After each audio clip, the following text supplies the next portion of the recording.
That was a real charge.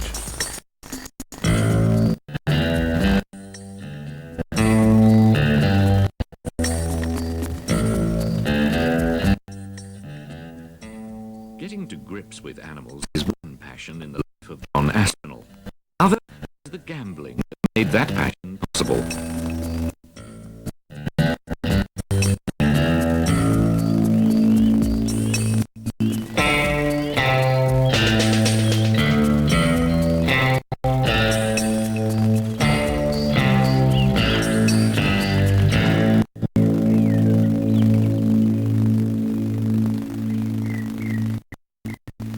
When Prelone brought home a winner in 1956, John Aspinall collected his winnings and took another gamble. He bought Howlets as a home for his family, and for the extension of that family, the wild animals for which he's had a deep love and concern since he was a boy in India. The sum of that particular deal is paying off. The family extends even further to embrace many of the rarest animals in the world. Our good fortune is that he shares this private world with us, given that we're prepared to pay for the privilege of seeing animals through his eyes. His is a unique and exciting vision indeed. Come on, then. Come on, then. Come on, then.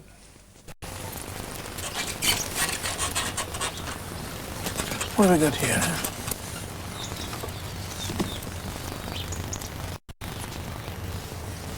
These black and white rough lemurs haven't got that strong teeth, so if you feed them Kent cod enough, you have to break it.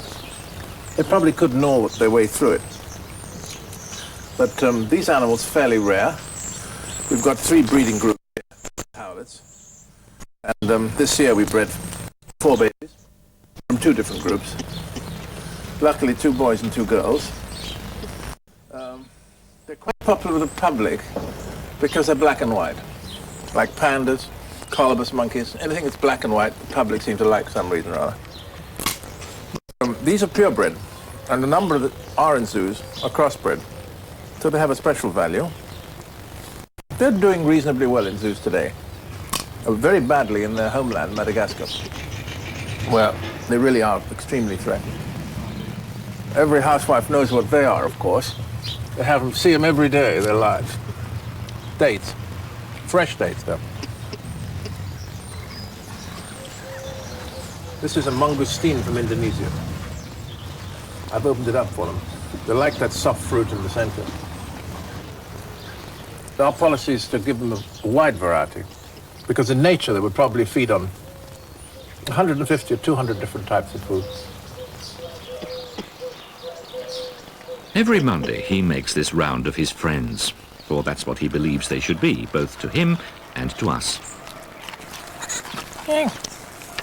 This is a very rare type of langur. I think he's the only one in captivity of his species. We're trying to get some more from Sumatra. He's a silvery color, known as the banded langur. It's hard to see why. Breakfast with Aspinall also starts the week for some noisy Duke langurs. That's the food noise. That's yum yum in Duke langur tongue. These are very rare langurs. Very few zoos keep them, and even fewer breed them. And those that breed them, the numbers diminish. We had to think twice before we got this pair. They come from Vietnam. So you can imagine what what chance they have ever had in Vietnam. The poor little Dukes had a hard time. Exceptionally handsome monkey. This is a little female, but the male is so sized. He's a handsome fellow. Langurs are all canopy living animals. They live in the canopy of tropical forest. And most langurs, nearly all, are from Southeast Asia. This is not really their classical food. They're leaf-eating monkeys, and their main diet is really leaves and beans. They've got to eat fruits in the forest, canopy fruits, but to a lesser extent than a lot of primates. Once again, with these sort of monkeys, which spend 8 hours a day feeding, they don't gobble down food. They forage, that'll all be gone in an hour or two.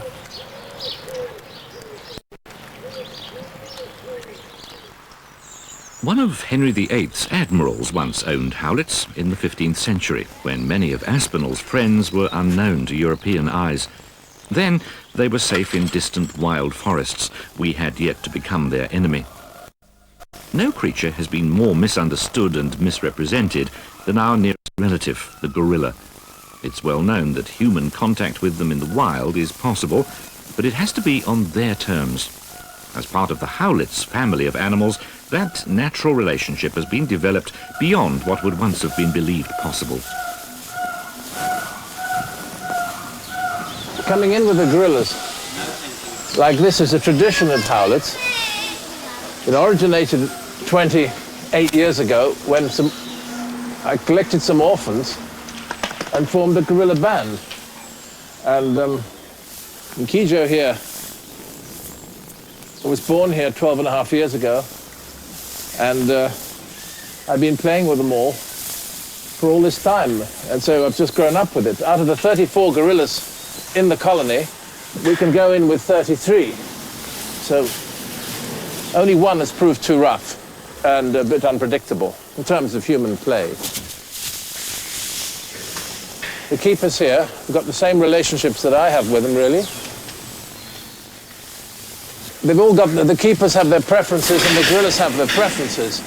It's like human relationships. They prefer some prefer them, some prefer me, I prefer others. And it's a very organic thing, it's just grown.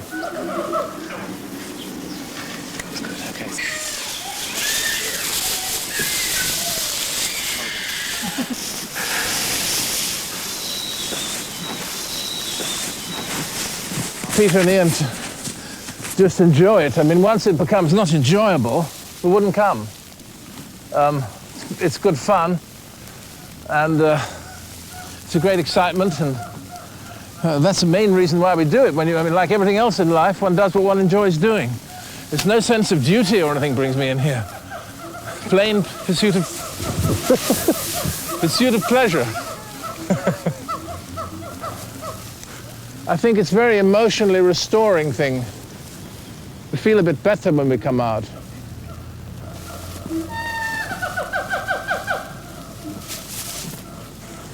Very deep relationships do evolve with gorillas, just as profound as those between humans. It's part of the excitement, and it's the tradition here. It's the only zoo in the world that does this, by the way. I don't think that any other zoos go in for this, because they don't, but it evolved originally from my belief that they would remain reliable when adult. Nobody ever believed that 25 years ago, and it's only believed now, I think, because of what we do here.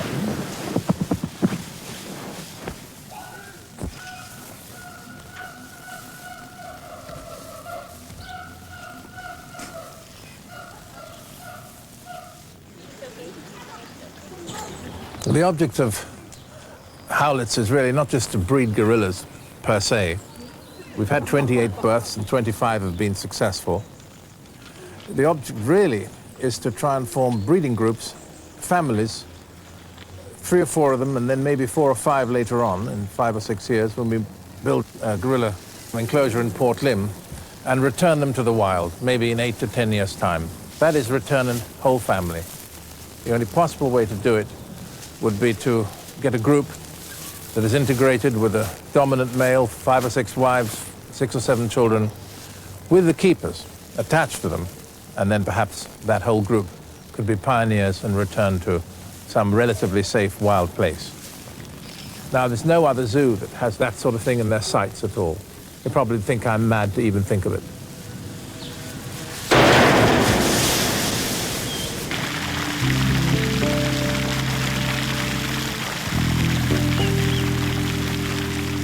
Aspinall's kind of madness, which he prefers to call at times his flair, not only filled Howlet's with wild animals, but led him to acquire and restore this elegant mansion and ornamental park at Port Lim.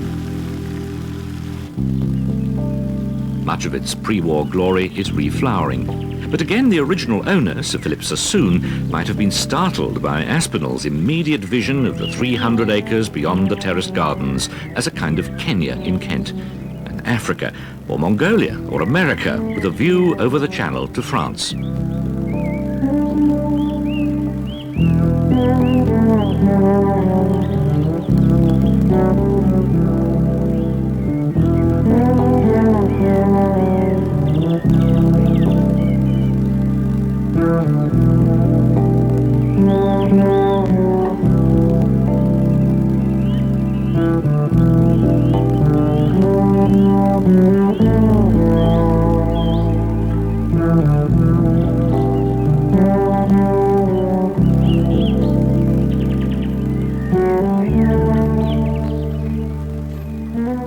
Naturally, the animals of India have their own share of this cosmopolitan piece of England.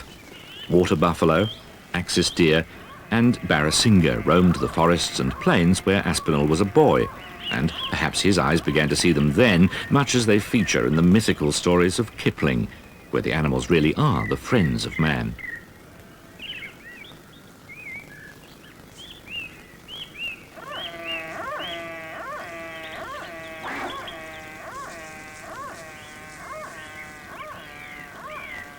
The fortunate and patient visitor to Port Lympne can glimpse the secret lives of the barasingha.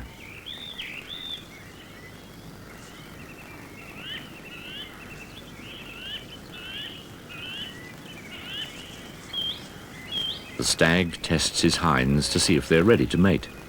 Aspinall takes pride in the fact that very many of his honoured guests, as he calls his animals, do breed here. During this period of the autumn rut, the stags can often be seen in the early mornings digging in the mud with their antlers. Just how important this throwing of mud onto their backs is, no one really knows. Those fighting for the privilege of mating have coats matted with dried mud. Among this herd of 28 barasingha, the competition to mate is keen.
The acquisition of Port Lympne has lengthened the Monday trek, but it's all part of enjoying this extraordinary estate, which he sometimes refers to as the fruits of his days as an Oxford undergraduate, where he often skipped tutorials to play a profitable game of poker.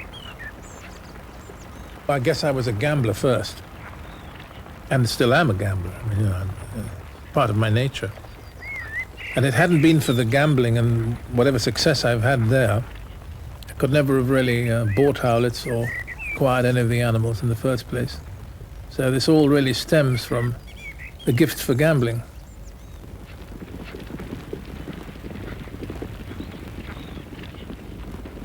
All the Aspinall clan, as he calls his family, share his passion for animals. His eldest son, Damien, often joins him in his weekly round. The main role of the Aspinall clan is the protection of beasts and nature. So they know their role. I mean, they have to earn money as well to be able to do these things. So I think that might be able to project my philosophy of protection of nature and breeding of rare species into the future. I don't know that any of my children will be gamblers, probably be competent gamblers, but maybe not with my flair. But on the other hand, they have their own flair, they all will have it, we hope, in other things, and I'm very much relying on them. My whole life has really been an exercise in selfishness, because I've never done much that I don't like doing. I've avoided even as a child, I was very naughty at school, and so on. And at Oxford, I did what I liked to do. And that's part of my nature, is to be selfish. Luckily, perhaps, my selfish requirements ensnare a lot of quite useful things, which I think is the way to do good, is not to set out to do it. I'm the opposite of a do-gooder, I'm a do-badder. But in what I do, people, animals, friends, employees can earn a benefit which they might not get elsewhere. And that's my particular version of how a person performs to the best for his own species and for other species and for his family and so on.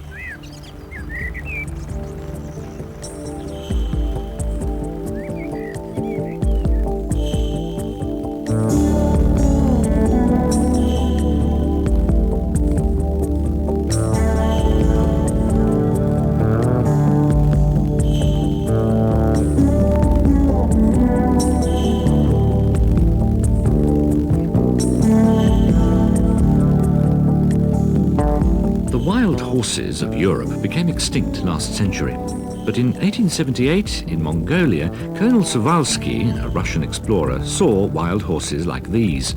But now they're to be found in a select few of the world's zoos, Port Lim among them. This is one of our smaller herds of wild horses. Przewalski's wild horse, the Mongolian wild horse, now extinct in the wild. The last one were killed about 20 years ago in the Altai steppes of Mongolia. Here we've got a colony altogether of 50, and I think it's the second largest in the world. There's one bigger one in Russia, a place called Aspinall in the Ukraine, 200 miles from Kiev. And we are prepared to supply the Russians now with 5 or 6 foals a year for rehabilitation. All domestic horses are one species, Equus caballus. Equus Przewalski is different. He's got an upright mane, a line down his back, usually white on the nose and beneath the eyes. Not always, but usually. Quite a wide color variation. And many of them have zebra-like stripes the lower part of the leg. So they're the world's only genuine wild horses.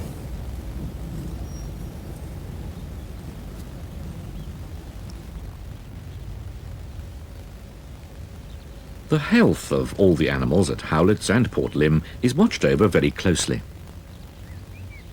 We're only going to knock out a small horse this morning. About once a year, a Przewalski's horse will need a hoof trim. It's rather like cutting your nails. But these sensitive animals are not easy to approach and handle. The vet must prepare to drug the horse using a special dart syringe. A skilled shot will deliver the drug into the muscles of the hind quarter. It's routine practice. It needs to be carried out with care.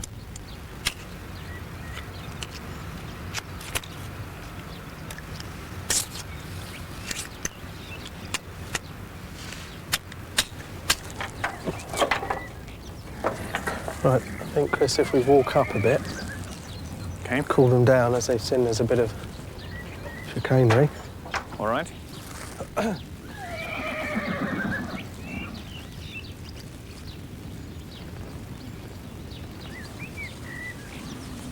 Come on.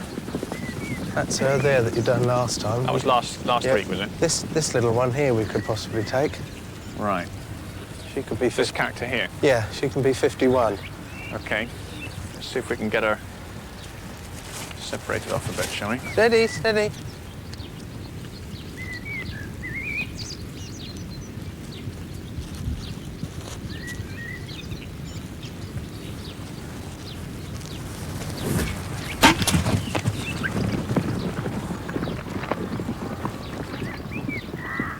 The herd's initial surprise will soon calm down. The darted mare is aware of the injection, but the drug will quickly take effect. But as soon as she's immobilized on the ground, the team have a limited time to trim the hooves. Steady, Tempo. Jim, I'll go and put this pistol down, then I'll come back and give you a hand, shall I? Yep. The reason why we have to do this is because, unlike the conditions that they would meet in the wild, the level of nutrition here is much higher than they would experience in their own environment. So hooves tend to grow a lot faster. Of course, they don't get the wear on the stony or rocky surfaces they might do in the wild. Careful. So that those Careful. two factors, Good girl, good girl. those two factors combined means that we have to take care of the hooves in this manner at least once a year. In fact, there's a common problem with all wild equids in captivity is because the hooves grow so fast. Okay.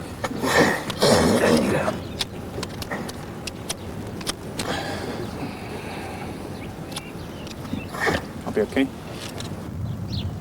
One day, the rhinoceros could be as rare as the wild horses, the victim of the unmagical horn on its nose. In the wild, through ignorance and superstition, it's become the price on its head. Yeah.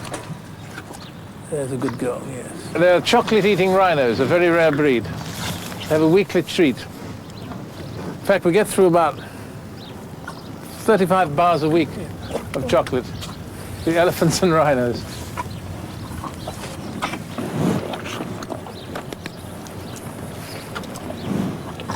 This, of course, is the black rhinoceros, the ones that is in real danger in Africa today.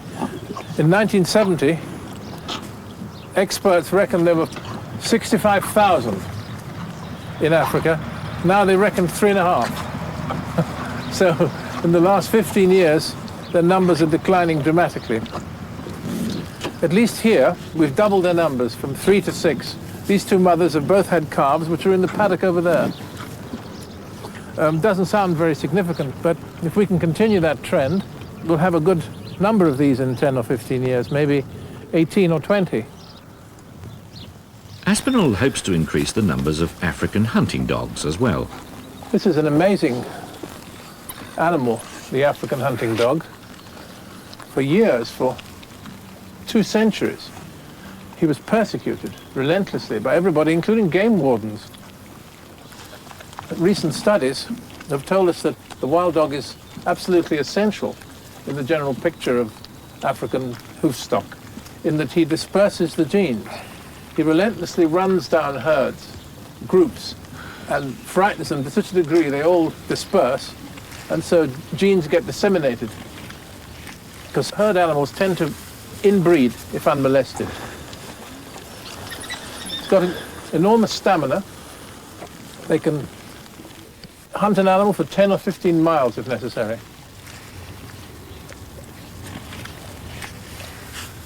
From Africa, a short walk puts a visitor in India, among the giants of that subcontinent. And here, Aspinall is gambling again. This is a bull elephant, potentially dangerous. But he believes that knowing how to support a breeding herd is vital as they become rarer in the wild. Ugly. Motki. Come on in. Come on. Notice the way she's coming down the slope. Come on in. This is a group of Indian elephants. 1 bull here, Bindu, and 4 cows. One of whom, Rani over there, is pregnant, due to have a calf in March, and possibly Motki is pregnant as well. We've had a calf here before from Pugli, the smallest of these cows, but unfortunately, being an inexperienced mother, she kicked the little thing to death out of fright. Come on. In a large paddock like this, you see signs of herd behavior. Like when they were all concentrating in a group there, talking to each other, drumming through this part of the head where they have a method of vibrating there, and they talk to each other that way. It seems to be a sort of solidarity thing.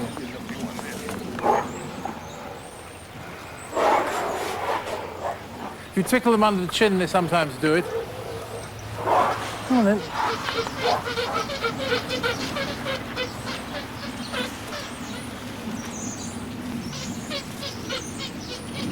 Oh, you're too easy. Or if they see you and they haven't seen you for a long time, they seem to be pleased, and then they make that strange vibrating noise. Hold on. This bull, Bindu, is what the Indians call a mukna, a tuskless bull, but he's got a couple of pegs. It doesn't seem to give them any disadvantage. Even without tusks, this elephant did kill one of its keepers. But there's always a risk to be run by people who work and play with wild animals, though perhaps no greater than the dangers of everyday living elsewhere.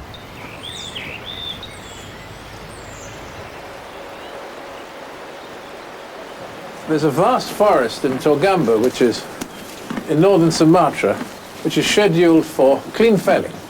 Not for lumber, but for palm oil plantations. 300,000 acres, which is isolated in the sense that it's miles from any other forest.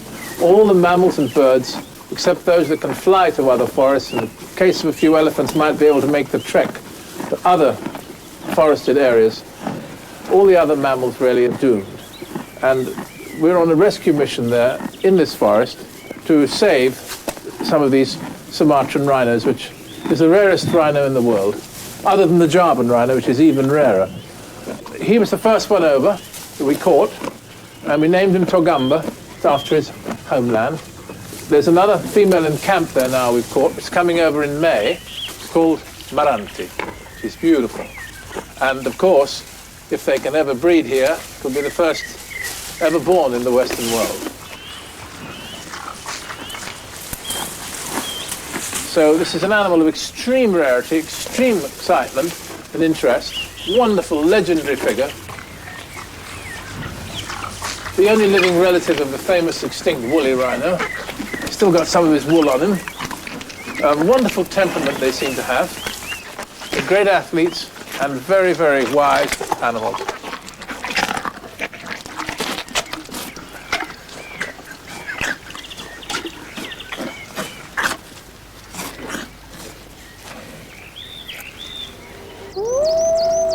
An animal that for centuries we've been taught to fear, but which, as far as we know, has never attacked a human being unless cornered or provoked, is the Canadian timber wolf.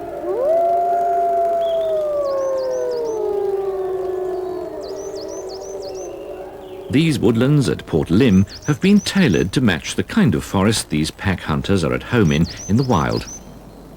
Once, wolves roamed our own wild woods, but the last was destroyed in Scotland 250 years ago. A poor end for an animal that's thoroughly reliable and of excellent character. But legend and travellers' tales die hard, and only the evidence of our own eyes can convince us that in the wild, wolves and the big cats are not always the bloodthirsty villains that we readily believe them to be. They can be more of a beauty than a beast.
Oh, what have you found there, eh?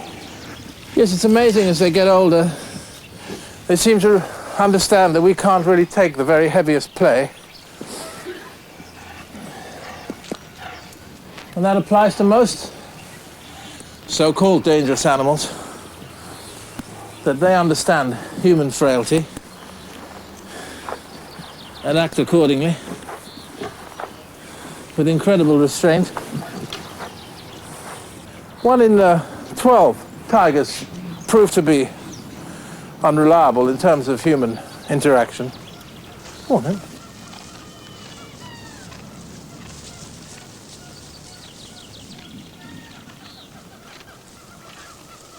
Everybody gambles with their lives, don't they? All the time.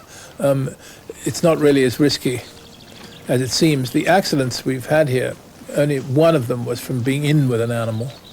The two disasters we had with the tiger was where a tiger actually scrambled over a fence which we thought it couldn't get over, not from going in with the animals. So the risks attached to that are not really very great.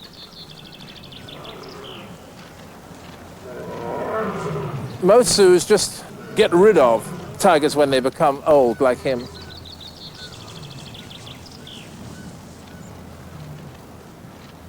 But at Howletts and Port Lim, I think we have the oldest tigers in the world. In the Guinness Book of Records, the oldest tiger is 26 years old. But we think we'll beat that. Oh, you lovely boy. He's a very affectionate animal. He loves to be stroked and cosseted and petted, and, you know, he really likes us. And this is big for him.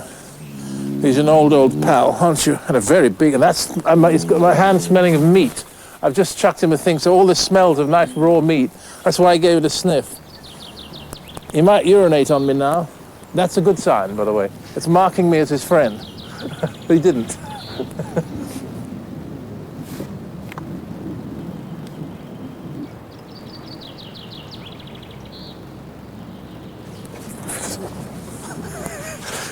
Whew, you can see what I mean. Holding them up when they weigh 450 pounds is not easy. Jamla's a 3.5-year-old male, really in his prime, just coming up to his prime. Very good boy. And he's got an obsession, though, about licking my corduroy coat. And I don't know why he finds it so attractive.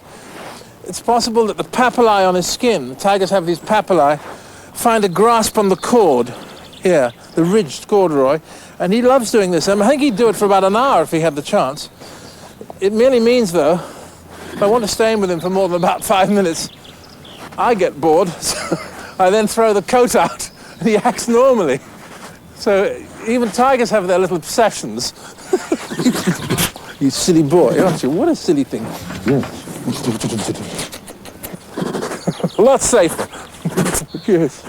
Yes, you lovely boy. Yeah. Sure. Sheer weight is the factor that... Lovely boy, aren't you? I think I'll give you this now. Okay. I'm going to hand this over to Nick now. Nick has to try and squeeze it away. But you're going to like it. It's gone. And there's not much. At grips with the tiger, Aspinall spectacularly combines the gambler and the passionate lover of animals. If that spectacle makes money to keep the animals in the best possible way, that's what he's about.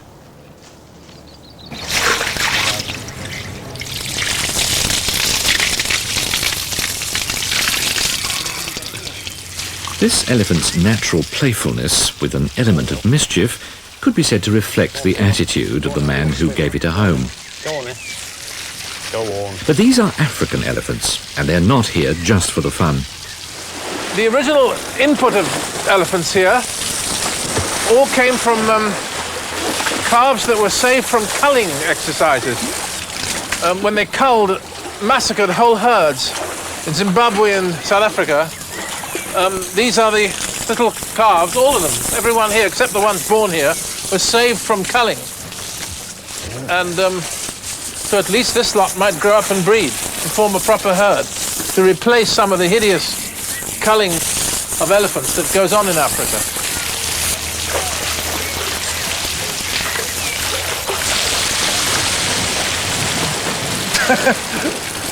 She likes to mess around in the water too.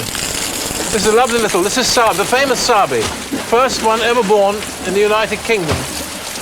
And that's in spite of the fact that hundreds of elephants have lived in the United Kingdom and died here without breeding. Hundreds.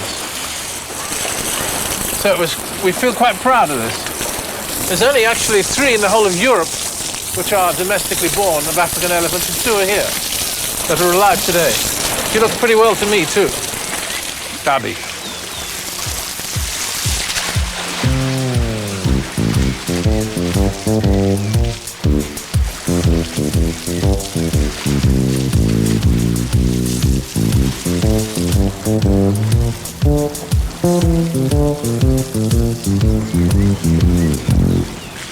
That's a mother Marsa with her daughter on either side, little Twana here, look, who's resting on her cousin Shibi. Full sisters there, the mother in the middle.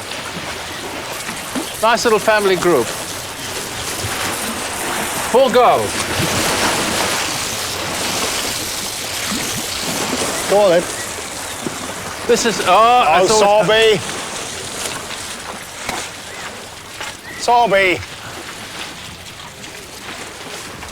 Tug of war with an elephant's no good. Massa, massa. Hey, you naughty one. No, that elephant's too strong. There it goes. That's Well, a at least regular they go now. occurrence. At least I fixed it properly Yes. this time. Sabi is the hose thief. She likes to steal the hose.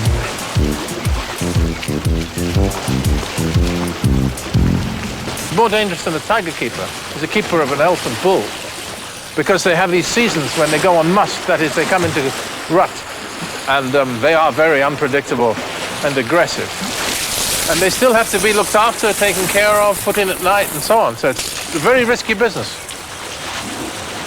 This is why so few have ever bred in captivity, because people are frightened of keeping bulls. Go on, Massa. Somewhere in his wry expression, John Aspinall is challenging our instincts. He knows that we enjoy the frisson of being afraid. Then he thrills us by dispelling our fear and giving us a new vision of the animals he's passionate to protect. And he'll gamble that you'll buy an ice cream as well as his message.